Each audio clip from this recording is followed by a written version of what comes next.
Kehamilan yang tidak pernah diharapkan. Desa Karangwangi berdiri di lembah yang dikelilingi hutan bambu dan kebun kopi tua. Orang-orang bilang, desa itu seolah ditutup kabut karena memang ada sesuatu yang ingin disembunyikan oleh tanahnya sendiri. Saat malam tiba, suara jangkrik lenyap, dan udara berbau lumpur basah bercampur besi karat. Orang-orang terbiasa hidup dengan kesunyian itu, seolah tahu bahwa tak semua suara layak didengar. Di ujung jalan tanah, berdirilah rumah kayu sederhana milik pasangan muda, Sarti dan Darsa. Rumah itu dulunya milik orang tua Darsa yang sudah meninggal karena demam tinggi bertahun lalu. Dinding papan mulai rapuh, atap bocor di beberapa sisi, dan di belakang rumahnya terdapat sumur tua yang jarang dipakai karena airnya sering berbau amis. Namun bagi Darsa, rumah itu adalah satu-satunya peninggalan keluarga yang tersisa. Mereka menikah 2 tahun lalu, tanpa pesta, hanya doa dan sepotong janji sederhana. Tapi hidup setelahnya tidak pernah berjalan tenang. Sarti sering sakit-sakitan, tubuhnya mudah lelah. Kulitnya pucat seperti kertas, dan matanya kerap terlihat bengkak karena mimpi buruk yang tak pernah ia ceritakan sepenuhnya. Darsa bekerja keras di ladang milik orang kaya desa sebelah. Pulang hanya untuk mendapati istrinya duduk diam di kursi, memandangi sumur belakang, seperti sedang menunggu sesuatu keluar dari sana. Namun segalanya berubah ketika Sarti dinyatakan hamil. Kabar itu menyebar cepat di antara tetangga. Ibu-ibu membawa air kelapa muda dan daun sirih untuknya. Mereka menepuk bahu Darsa, memberi ucapan selamat, meski dalam sorot mata mereka terselip sesuatu yang sulit dijelaskan. Rasa penasaran sekaligus curiga. Di desa sekecil Karangwangi, kabar apapun bisa berubah menjadi cerita mistik hanya dalam semalam. Pada minggu pertama, semuanya tampak normal. Sarti terlihat lebih segar, bahkan mulai tersenyum lagi. Darsa pun bekerja dengan semangat baru. Ia sering membayangkan memiliki anak laki-laki yang bisa membantunya di ladang, atau anak perempuan yang akan menyalakan kembali tawa istrinya.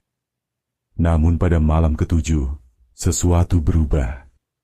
Sarti terbangun dengan napas tersengal. Ia menggenggam perutnya kuat-kuat dan menjerit seperti disayat Darsa yang sedang tidur di sampingnya langsung terlonjak, menyalakan lampu minyak dengan tangan gemetar. Cahaya kuning temaram menyorot perut istrinya yang bergerak, bukan seperti gerakan bayi menendang, tapi seperti ada cakar dari dalam yang berusaha keluar. Ada sesuatu di dalamku, tangis Sarti. Mas, tolong. Rasanya seperti digaruk dari dalam. Darsa mencoba menenangkannya, tapi suara dari perut itu membuatnya mundur setapak. Suara gesekan kecil, seperti kuku yang menyeret daging, darahnya berdesir. Dalam panik, ia menempelkan telinganya ke perut istrinya, berharap itu hanya halusinasinya saja. Tapi yang ia dengar bukan detak jantung bayi, melainkan napas berat dan pendek, seperti hewan kelelahan. Darsa mundur, wajahnya memucat. Sarti, itu apa? Sarti menangis tanpa suara, lalu memeluk perutnya erat-erat. Bukan manusia, Mas. Aku tahu, itu bukan manusia. Sejak malam itu, rumah mereka seperti kehilangan cahaya. Sarti tidak mau keluar kamar. Ia makan sedikit, lebih sering menatap jendela, seolah ada sesuatu yang memanggil dari luar. Ketika Darsa bertanya, ia hanya berkata samar, "Aku sering lihat bayangan di luar jendela, Mas. Bentuknya seperti anjing, tapi berdiri." Hari-hari berikutnya berubah menjadi minggu yang panjang. Setiap malam, perut Sarti bergerak aneh, seolah makhluk di dalamnya gelisah. Kadang, dari sela malam, terdengar erangan kecil menyerupai gonggongan anak anjing. Darsa berusaha menepis ketakutannya, tapi setiap kali ia menatap perut istrinya, Kulit itu tampak menegang seperti ingin robek dari dalam. Dalam keputusasaan, Darsa memanggil Mbah Murni, dukun beranak paling tua di Karangwangi. Perempuan itu terkenal bijak dan berani, meski banyak yang bilang matanya bisa melihat apa yang tak boleh dilihat. Mbah Murni datang menjelang petang, membawa tas anyaman berisi daun-daun kering dan dupa. Begitu ia masuk ke rumah, udara terasa lebih berat. Ia menatap Sarti lama sekali sebelum akhirnya menyentuh perutnya. Saat telapak tangannya menempel, wajahnya langsung berubah pucat. Darsa, yang menunggu dengan cemas, bertanya pelan, "Bagaimana, Mbah? Anak kami sehat?" Mbah Murni menarik napas panjang, tapi suaranya bergetar. "Nak Darsa, anak ini tidak akan lahir seperti bayi lainnya." "Apa maksudnya?" Perempuan tua itu menatap ke jendela, ke arah kebun belakang yang mulai diselimuti kabut sore. "Aku melihat bayangan hitam mengikuti kalian. Seekor anjing besar, matanya merah, dan setiap malam dia duduk di belakang rumahmu, di dekat sumur itu." Sarti menunduk, menangis pelan.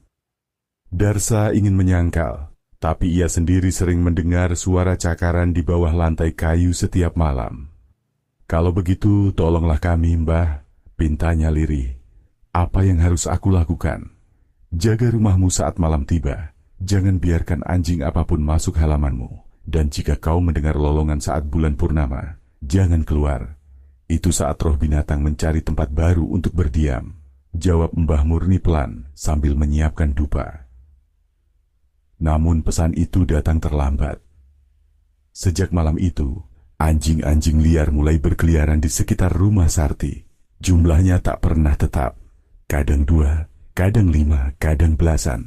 Mereka duduk diam di tepi jalan tanah, menghadap ke rumah, seolah sedang menunggu aba-aba. Tak satu pun warga berani lewat depan rumah itu lagi. Bahkan anak-anak yang biasanya bermain layang-layang pun berhenti melintas di halaman mereka. Suara lolongan sering terdengar menjelang tengah malam.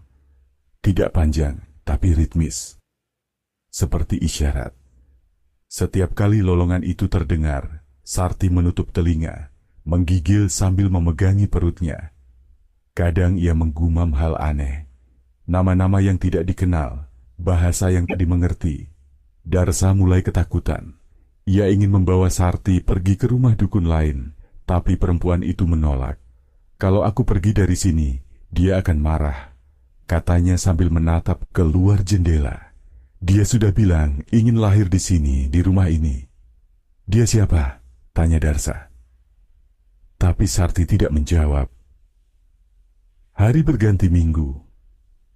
Bulan menebal di langit, dan perut Sarti terus membesar, tapi bentuknya tak seperti ibu hamil lainnya.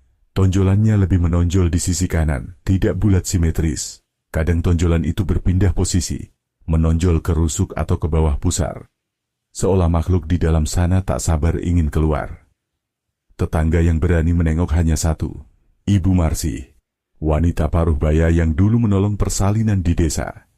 Tapi setelah melihat perut Sarti yang tampak bergerak sendiri, ia tak pernah kembali.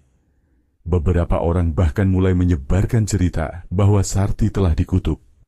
Dulu, waktu belum menikah, bisik salah satu warga, Sarti pernah menolak memberi makan seekor anjing hitam di jalan dekat hutan. Anjing itu lapar, lidahnya menjulur, tapi dia usir pakai batu.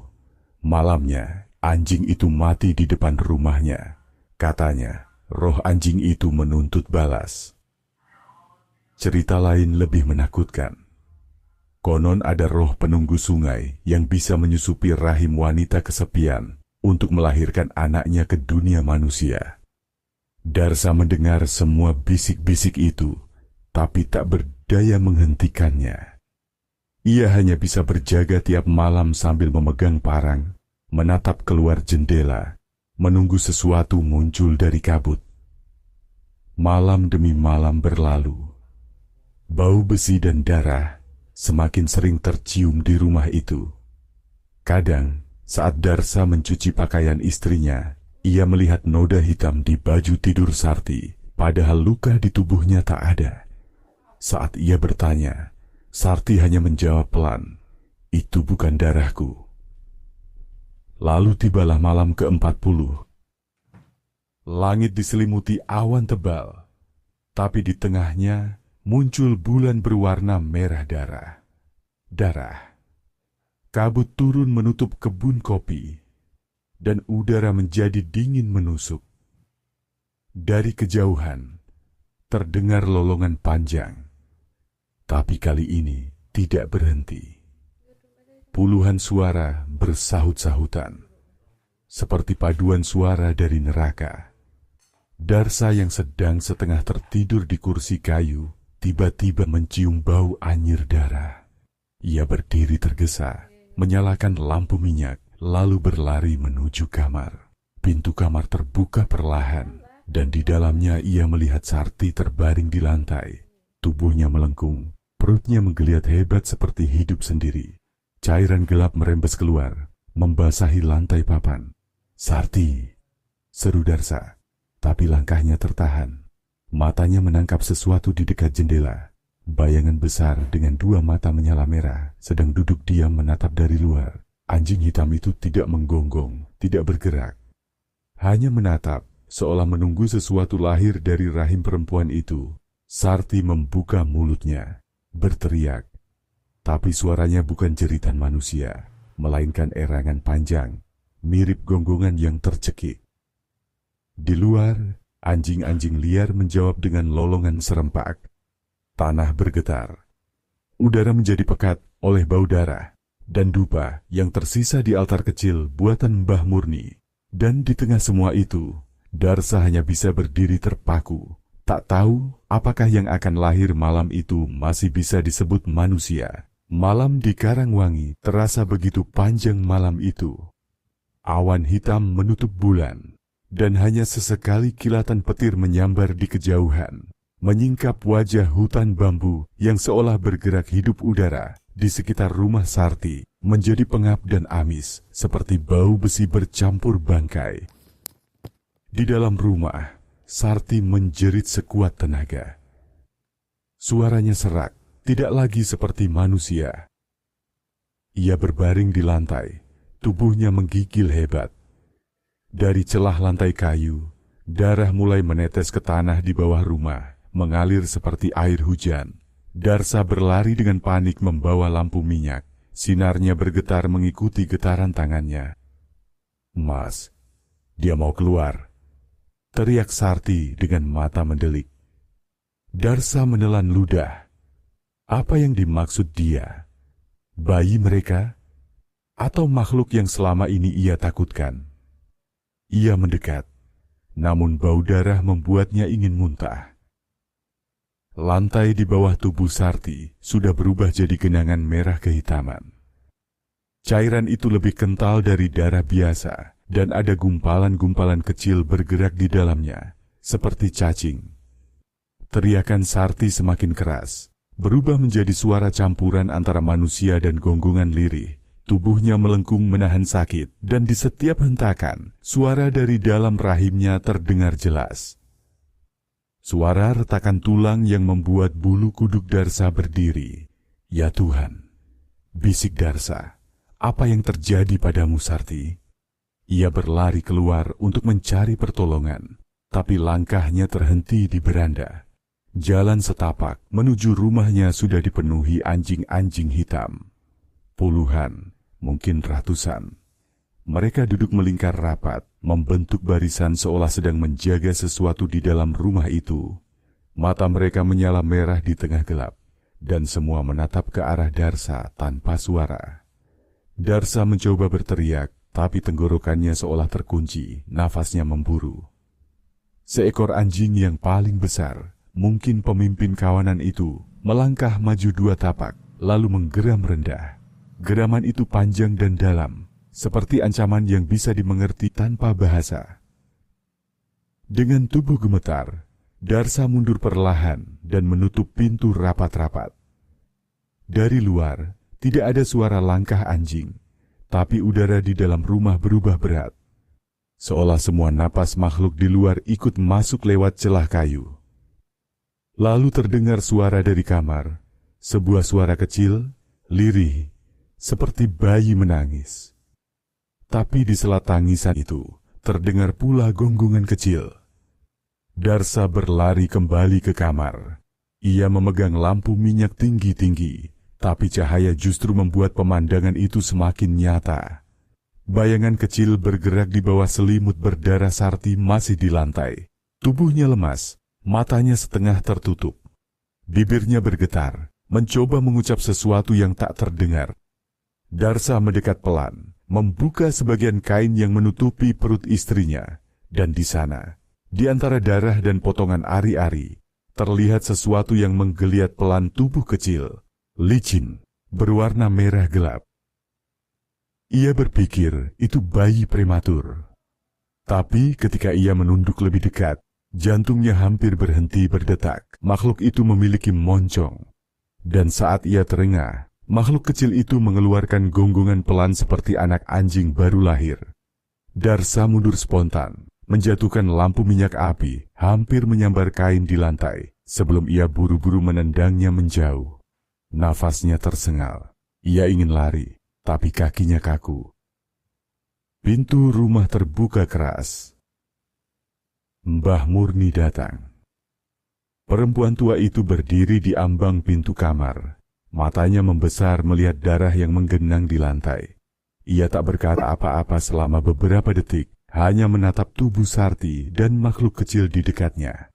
"Mbah, tolong kami," teriak Darsa. "Anak kami, bukan manusia." Mbah Murni melangkah perlahan, menurunkan diri di samping Sarti. Tangannya yang keriput membuka kain dengan hati-hati. Dan ketika melihat wujud makhluk itu, wajahnya memucat. Ia berbisik lirih, "Gusti, dunia ini sudah tercemar." Anak anjing itu masih menggeliat lemah. Matanya belum terbuka. Tapi tali pusar masih menempel di perutnya, menaut ke tubuh Sarti. Tidak ada ruang untuk menyangkal. Makhluk itu lahir dari rahim perempuan manusia. Sarti membuka mata pelan. Suaranya nyaris tak terdengar. Sudah keluar, Mbah." Mbah Murni hanya bisa menatapnya, tak sanggup menjawab. Ia memutus tali pusar itu dengan gunting besi, lalu membungkus makhluk kecil itu dengan kain putih. Darsa terpaku, pikirannya kacau. "Tidak, ini tidak mungkin. Anak kami bukan binatang," teriaknya. "Kita harus kubur ini, sekarang juga." Namun sebelum ia sempat bergerak, suara lolongan keras terdengar dari luar. Getarannya membuat kaca jendela bergetar. Mbah Murni menatap Darsa tajam. "Jangan berani lakukan itu malam ini. Mereka di luar menunggu. Jika kau menguburnya sekarang, mereka akan menjemputnya, dan mungkin juga kau." Darsa terduduk, tangannya menutup wajah, tubuhnya bergetar hebat. Ia tak tahu lagi apa yang benar atau salah.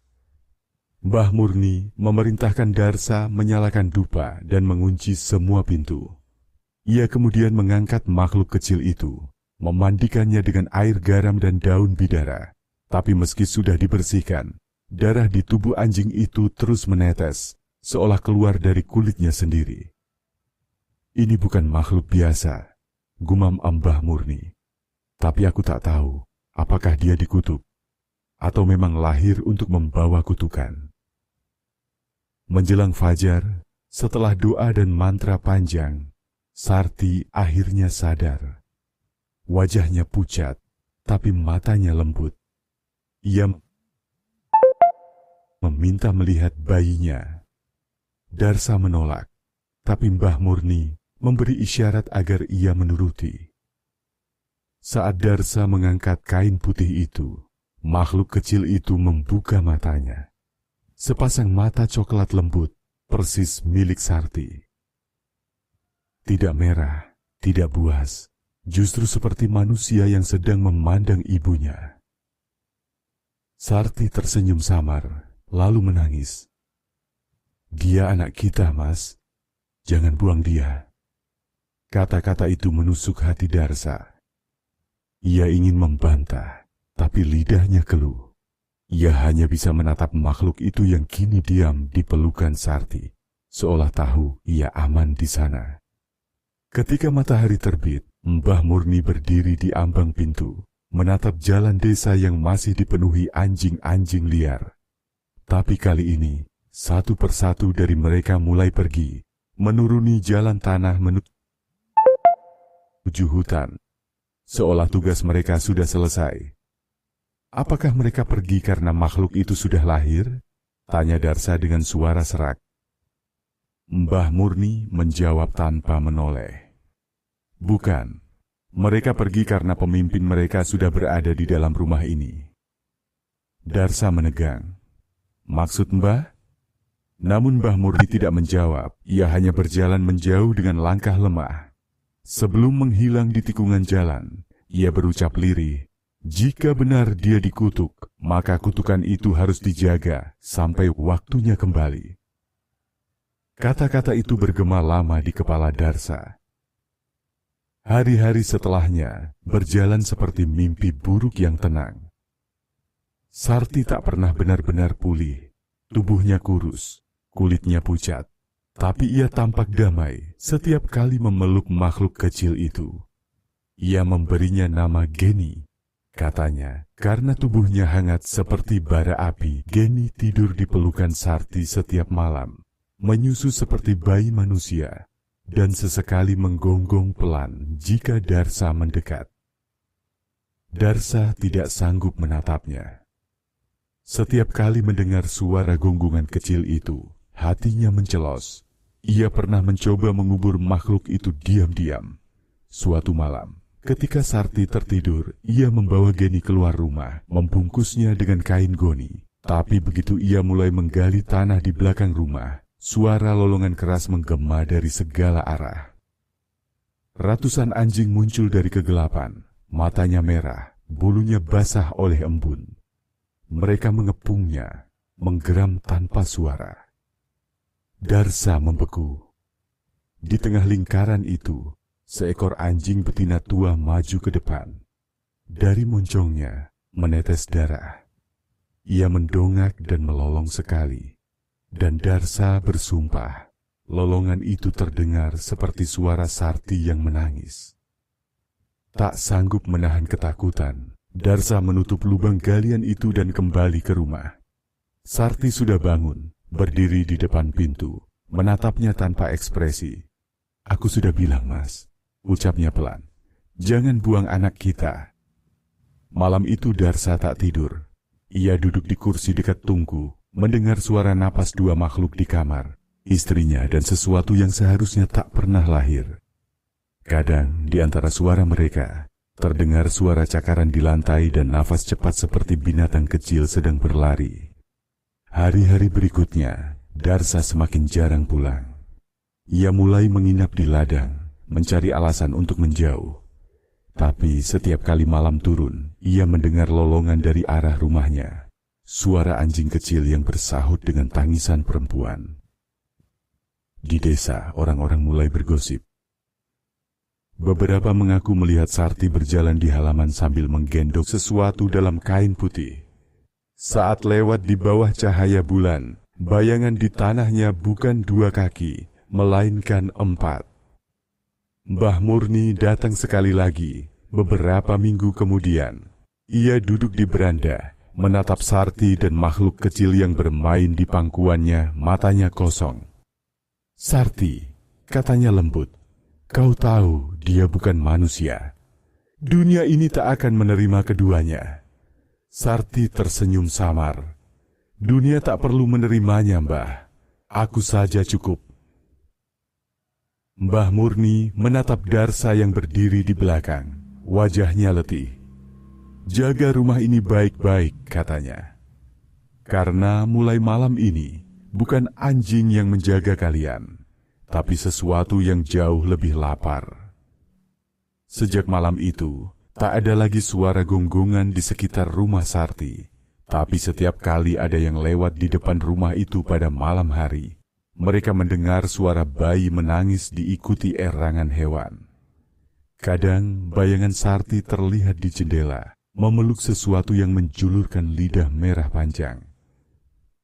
Dan di atas tanah belakang rumah itu, tempat Darsa dulu hampir mengubur Geni, tumbuh sebatang bunga merah. Bentuknya menyerupai tangan kecil dengan kuku hitam di ujungnya. 3 bulan berlalu sejak malam ketika rahim Sarti mengeluarkan makhluk yang tak seharusnya dilahirkan manusia. Namun waktu tidak membuat segala sesuatu membaik. Desa Karangwangi kini berubah menjadi tempat yang seolah terkutuk oleh sesuatu yang tak terlihat. Angin yang lewat di antara pepohonan bambu di pinggir desa selalu membawa bau anyir samar. Ayam enggan berkokok saat fajar. Dan anjing-anjing liar yang dulu berkeliaran kini bersembunyi di balik gubuk, hanya melolong pelan setiap malam bulan gelap. Sejak hari itu, Sarti tidak lagi tampak seperti manusia yang dulu dikenal warga.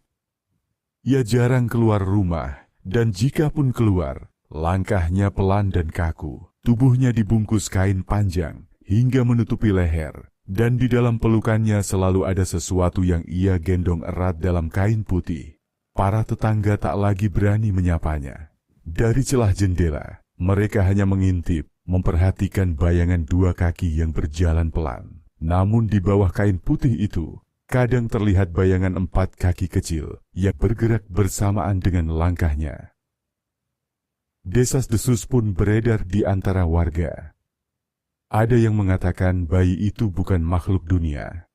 Ada pula yang percaya bahwa roh anjing hitam yang dulu pernah disakiti Sarti, kini menjelma menjadi anaknya. Tak sedikit yang menyarankan agar rumah itu dibakar.